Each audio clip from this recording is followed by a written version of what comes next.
Hello and welcome back to our study of Peninei Halacha, the teachings of Rav Eliezer Melamed Shlit. We find ourselves now in Shlosha Simei Hagbala, getting closer and closer to Chag HaShuas, and we have a short chapter today, but I think one that's extremely, extremely important. So here we go. And the title of this is Mitzvah Le'umit, a national mitzvah. Let's see what we're talking about here. We ended off yesterday speaking about the mitzvah of Hachnasat Orchim, that the way to fulfill today is to give people who need some encouragement, spiritual comfort, emotional support. And Rav Melamed ended off with particularly someone who makes aliyah and doesn't have family support. They definitely need help. So along those lines, he continues, Yesh l'hosef shedafka ata. He says, we have to add that specifically now, Im hakamas medinas Yisrael v'kibbutz hagalios. Of course, with Hakamas HaMedina, we just celebrated the 75th birthday of the State of Israel and the ingathering of the exiles. And just think of how many people have come to the land of Israel to live. And we are at a point, we've already passed that tipping point where there are more Jews living in the land of Israel than the rest of the world combined, which means a majority of the Jews in the world live in the land of Israel, which is an unbelievable milestone. Socially, historically, nationally, halachically. So therefore, the mitzvah of welcoming guests is now turned into a sort of national mitzvah. Let's see what he means. He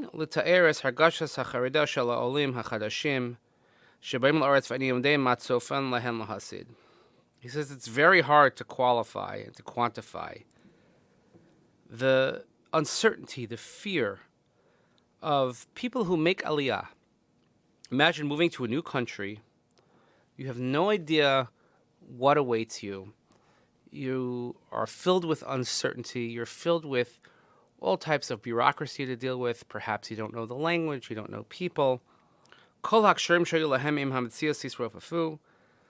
Previous connections, your previous life is now gone, meaning you don't have those same strong connections that you had in your social circles and your work, etc., that you had back home, what used to be home.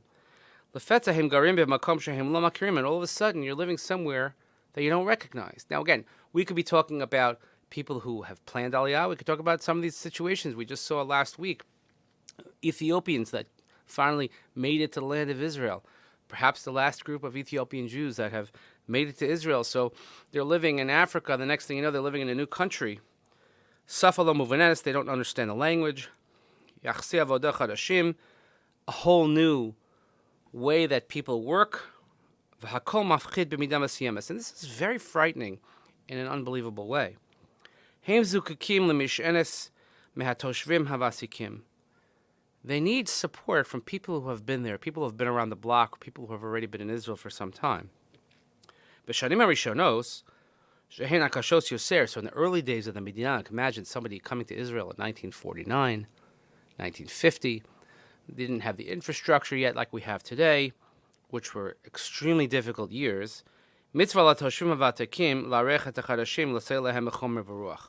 So the people who had been in Israel already for some time, even before Hakamat Medina, so they had to welcome in the new Olim, and they had to show them the way, show them the ropes, as it were. They had to give them encouragement and support. They had to give them physical support.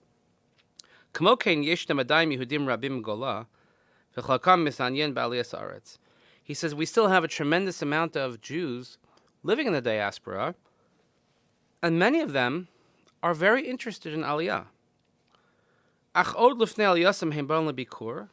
they do what's called, let's say, an Aliyah pilot trip. And they come to Israel to visit. They want to check it out. Livdok, leros, lachush. They want to see what life is like in Israel. They want to sense it. They want to feel it. It's really hard to tell from one of those trips, I can imagine, to really get a sense of what it's like to live in Israel. More normally when we go, we're sort of on vacation mode. But real life in Israel is not like that.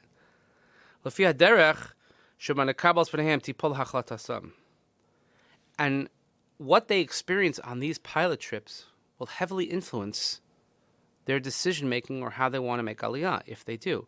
If they feel welcome, if they say, oh no, Olim, please come, then they will come. However, if they have a negative experience, if they're turned off by what they see or how they're not welcomed into Israel, then maybe chas v'shalom they won't want to make aliyah. Maybe they'll stay in the diaspora. L'chein haYidim hagrim be'Eretz Yisrael tzrichim lasof es kol kochosehem, es kol hava sheish behem l'klal Yisrael v'chol Yehudi v'Yehudi, kedei l'kayim ba'olim la'aretz l'bikur es Mitzvah Hachnasat Orchim b'madrega ha'mahadura beyoser.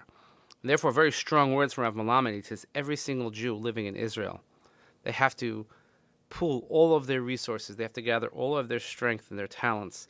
They have to find all the love that they have for each and every Jew, so that those who are making aliyah or those who are even considering aliyah should feel welcome and make it to feel as if they are home.